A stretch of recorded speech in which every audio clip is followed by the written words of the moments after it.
Hello বন্ধুরা, নমস্কার। আজ লক্ষ্মীর কিচেনে বানাবো পাঁঠার মাংস। কিভাবে করব তোমরা আমার পাশে থাকো বন্ধুরা, দেখতে থাকো। আমি আমার মতন করেই বানাচ্ছি। তো নিয়ে নিচ্ছি আলু, পেঁয়াজ, রসুন, আদা, কাঁচা লঙ্কা, টমেটোর, এ দিয়েই করব। তখন মাংস আমি ভালো করে ধুয়ে নেব। কুমকুম গরম জল দিয়ে একটু নুন দিয়ে ধুয়ে নিয়েছি, পরিষ্কার হয়ে গেছে। আবার পরিষ্কার জলেও ভালো করে ধুয়ে নিয়েছি।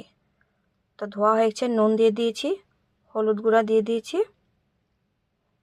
জিরা গুঁড়া দিয়ে দিয়েছি, লঙ্কার গুঁড়া দিয়ে দিয়েছি, মিট মশলা দিয়ে দিয়েছি, গোলমরিচের গুঁড়াও দিয়ে দিয়েছি, সর্ষের তেল দিয়ে দেব,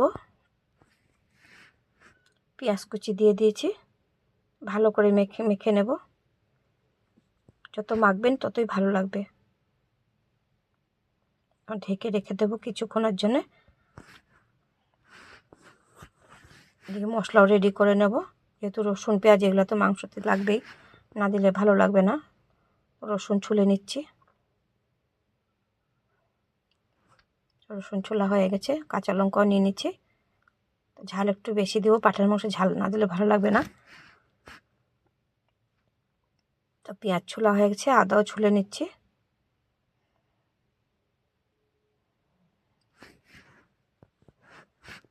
নতুন আলু ছুলতে খুব সুন্দর, চাকু দিয়ে এইভাবে করে ডলা দিলেই ছুটে যায় বাকলুগুলো। সবগুলি আলু ছোলা হয়ে গেছে। টমেটো নিয়েছি, আমি ধুয়ে নেব। তো ধোয়াও হয়ে গেছে, কেটে নিচ্ছি, একটু বড় বড় করে কেটে নিচ্ছি। কাটাও হয়ে গেছে।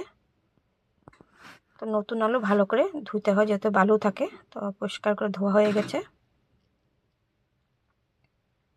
টমেটোও কেটে নেব। তো টমেটো কাটা হয়ে গেছে। যদি আদা রসুন পেঁয়াজও ধুয়ে নিচ্ছি, কুচিয়ে নেব এখন।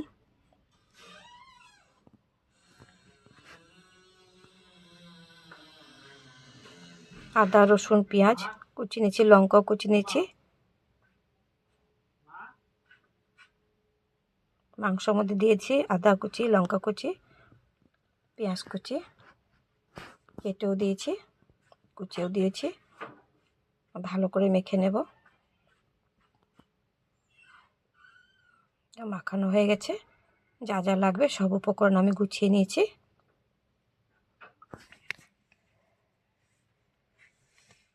কুকারেই রান্না করব। তো কুকারে আমি সর্ষের তেল দিয়ে দিয়েছি।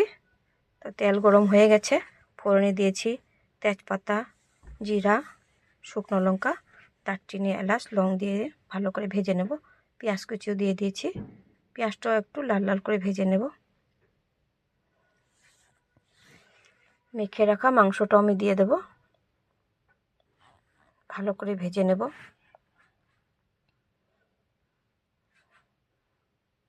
নেড়েচেড়ে একটু ঢেকে দেব। কত সুন্দর হয়ে গেছে দেখুন, দেখতে কত ভালো লাগছে। আলু দিয়ে দেব। ভালো করে নেড়েচেড়ে একটু ঢেকে দেব। এখনও কুকারে সিটি লাগিয়ে এমনি ঢাকা চাপা দিয়ে দিয়ে করছি। ভালো করে ভেজে নেব। তারপরে আমি পরে সিটির জন্য জল দিয়ে একবারই বসিয়ে দেব। চিনি দিয়ে দিয়েছি একটু সামান্য, পাঁঠার মাংস দিলে একটু ভালো খেতে। দিয়ে দিয়েছি গরম মশলা, মিট মশলা, সব দিয়ে ভালো করে নেড়ে চেড়ে। তো মাংস ভাজা হয়েছে, দিয়ে দিচ্ছি গরম জল, একটু নেড়ে চেড়ে কুকারের ভালো করে ঢাকনি লাগিয়ে 6-7 সিটি মেরে নেব। পাঁঠার মাংস তো টাইম লাগে। তো মাংস হয়েই গেছে, দেখুন কত সুন্দর হয়েছে। এখন আমি নামিয়ে নেব। তো প্লেটে তুলে নিচ্ছি। দেখুন বন্ধুরা, কেমন হয়েছে আমার পাঁঠার মাংস রান্না, তোমরা কমেন্ট করে জানিও। বন্ধুরা,